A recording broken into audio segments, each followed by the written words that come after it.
Bienvenue à ce numéro du Journal des Journaux Paris du 8 au 14 mai 2023. Un numéro que nous entamons avec un événement d'envergure internationale, à savoir le couronnement du roi Charles III d'Angleterre, tenu le 6 mai dernier.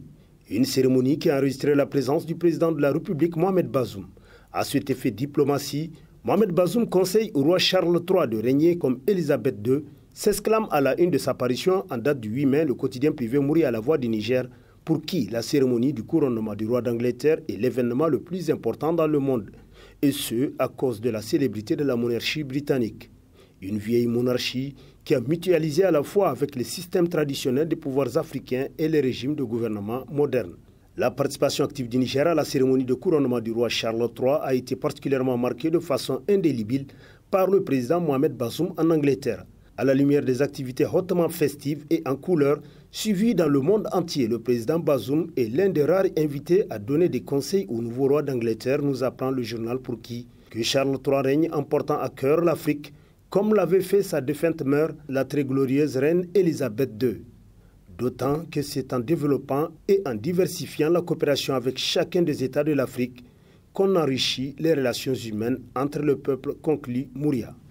Économie nationale, l'offensive du président Bazoum auprès des investisseurs britanniques, titre dans sa rubrique Nation, l'hebdomadaire satirique Le Canard déchaîné, qui nous apprend que la rencontre qui a eu lieu au Royal Air Force Club et qui a été marquée par la participation d'une trentaine de structures publiques et privées de développement, de responsables de départements ministériels de plusieurs pays, des représentants d'institutions bancaires et des assurances, ainsi que ceux de plusieurs autres secteurs économiques.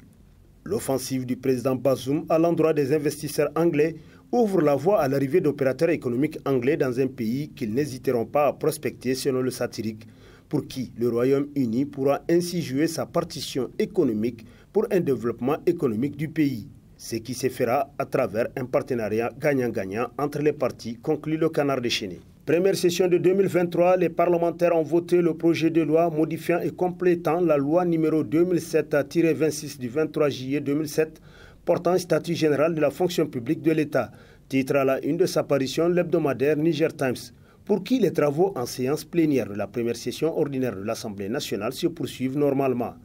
Ainsi, le jeudi 11 mai 2023, à l'hémicycle, la séance plénière a présenté un seul point à l'ordre du jour, examen et vote du projet de loi modifiant et complétant la loi numéro 2007-26 du 23 juillet 2007 portant statut général de la fonction publique de l'État.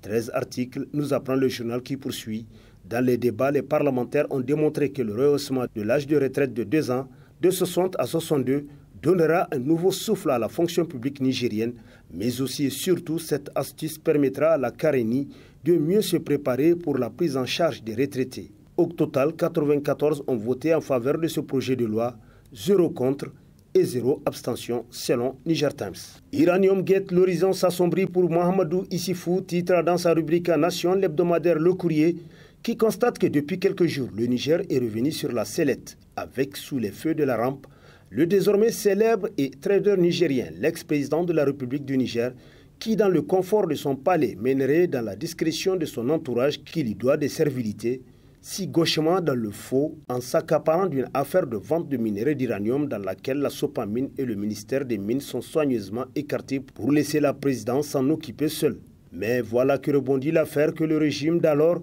avait cru pouvoir étouffer en se servant d'une majorité godillot qui a oublié que par ses légèretés, elle pourrait un jour en répondre devant l'histoire selon l'hebdomadaire qui constate. Et depuis l'Iranium Gate qui refait surface, gâte le climat au sein du régime avec certains et notamment ceux qui pointent un doigt accusateur du côté des proches de Bazoum, qu'ils estiment être à la manœuvre pour saper l'image déjà dévergondée de leur champion. Et parce que plus rien ne peut arrêter les Français, les Américains, les Belges, les Suisses et les Libanais dans la compréhension de cette affaire, il faut croire que les relations à l'intérieur du parti ne peuvent aller que de mal en pis. Le gagnant restant Bazoum, qui profitera de l'affaiblissement de son prédécesseur et de toute la pègre qui l'a accompagné dans la sale besogne pour reprendre son pouvoir. Et c'est fini les temps de fanfaronnade, conclut le courrier. Une opposition politique en panne de stratégie de combat s'exclame entre autres à sa une l'hebdomadaire satirique Le Canard en furie, pour qui ce ne sont pas de belles occasions qui font défaut pour permettre à l'opposition politique nigérienne de sortir de sa torpeur actuelle. La gestion de la pandémie du Covid-19, la hausse vertigineuse du gasoil, l'augmentation des prix de denrées de première nécessité, la question sécuritaire et cerise sur le gâteau, l'Uranium Gate. Voilà peut-être l'un des grands rendez-vous ratés par l'opposition politique nigérienne actuelle qui aurait pu tenter d'exploiter à fond cette affaire en demandant par exemple à l'Assemblée nationale une mise en accusation de l'ex-président de la République Issoufou Mahamadou pour haute trahison d'après le satirique qui poursuit. Si l'opposition politique nigérienne était assez courageuse et imaginative, elle pourrait tirer un meilleur parti de cette affaire de l'Uranium Gate, ne serait-ce qu'ébranler l'actuelle majorité au pouvoir à défaut de la renverser. Lui, Issoufou Mahamadou, lorsqu'il était un fervent opposant, savait exploiter la moindre occasion pour prêcher pour sa paroisse, constate le Canard en furie. Élever le niveau de la transparence pour l'efficacité de l'action gouvernementale, titre dans ses colonnes l'hebdomadaire satirique Le Hérisson, selon qui la Cour des comptes, dans le cadre de son travail, a permis de rendre accessibles aux citoyens les informations nécessaires tant sur la gestion des ministères, sociétés d'État, des établissements publics, des autorités administratives indépendantes, partis politiques et toutes les autres structures bénéficiant du soutien financier de l'État, ainsi sur l'intégrité des dirigeants, notamment à travers leur déclaration de biens.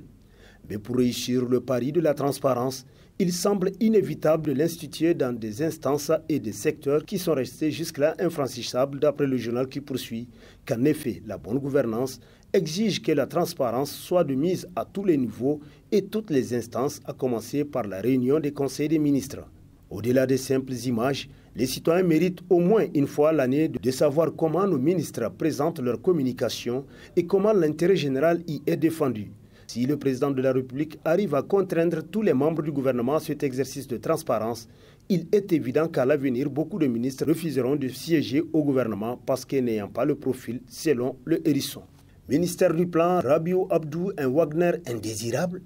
S'interroge l'hebdomadaire Le Monde d'aujourd'hui, qui nous apprend que c'est le surnom que les agents du dit ministère auraient donné à ce ministre à la réputation sulfureuse. En effet, depuis que Dr Abdou Rabiou dirige ce département ministériel stratégique en charge de la mise en œuvre du PDS, les cadres et agents de ce ministère broient du noir et ne savent plus à quel sein se vouer selon le journal, qui nous apprend davantage que les stagiaires et bénévoles opérant dans ce ministère viennent de subir les foudres du chouchou du président Mohamed Bazoum, car il vient d'être mis fin à leur contrat de collaboration. Pour les titulaires, la pilule devient de plus en plus amère à avaler en termes d'avantages qui leur sont accordés par les textes régissant le statut du personnel de ce ministère. En plus de 2 ans de fonction, certains avantages n'ont été perçus que pendant 5 mois seulement, d'après Le Monde aujourd'hui qui poursuit en nous apprenant qu'aujourd'hui, il figure parmi le premier cercle des ministres chouchoutés par le président Bazoum, qui avait même osé le comparer à Anou Mahaman, ancien ministre de Plan sous le général Kounché, auteur des fameux plans quinquennaux et décennaux de l'âge d'or de la politique prospective au Niger. Insécurité au Sahel, comment les terroristes sont-ils équipés? S'interroge l'hebdomadaire Le Nouveau Républicain, qui constate que malgré l'effort et le sacrifice que consentent nos forces de défense et de sécurité, la situation ne fait qu'empirer de jour en jour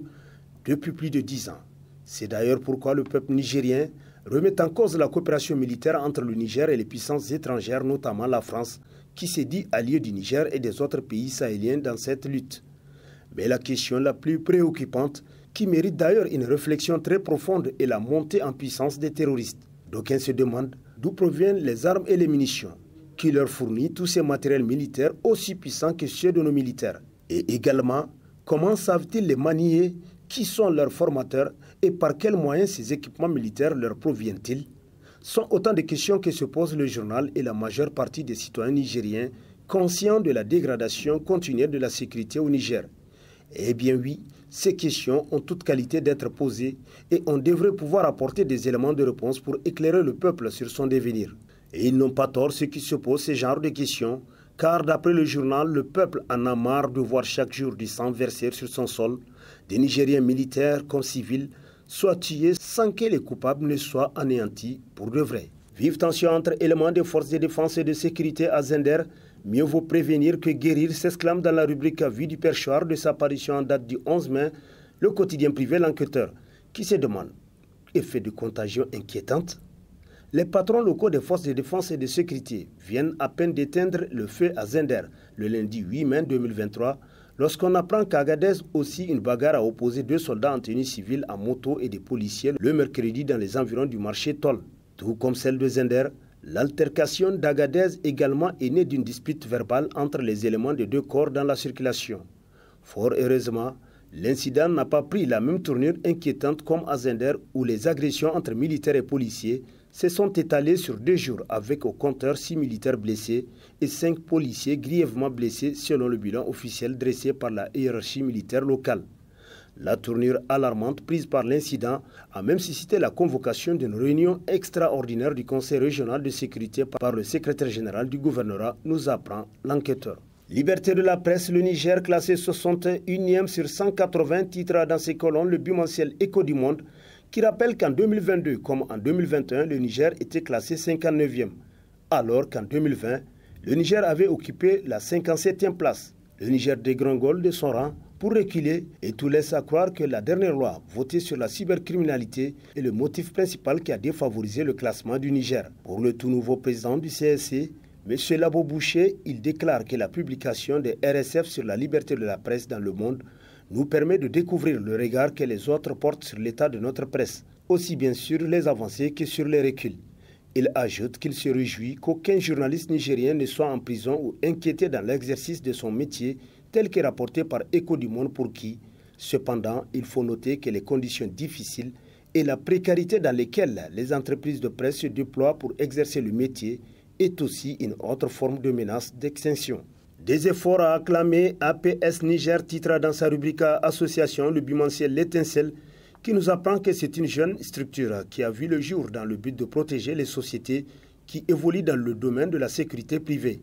Elle a vu le jour le 7 janvier 2021 dans le cadre de jouer le rôle d'interlocuteur face à l'État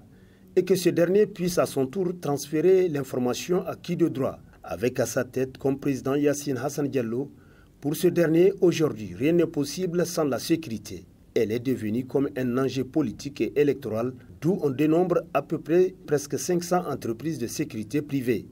Pour lui, l'adhésion à une entité morale relève d'une décision personnelle pour la bonne marche de tous. L'APS a en son sein tous les acteurs clés de la sécurité privée au Niger, toutes les entités visibles telles que rapportées par l'Étincelle. Et sur ce prend fin le présent numéro de la revue de presse. Prochain rendez-vous, plaise à Dieu dans une semaine avec toujours la même passion de vous servir. Bonne lecture et au revoir.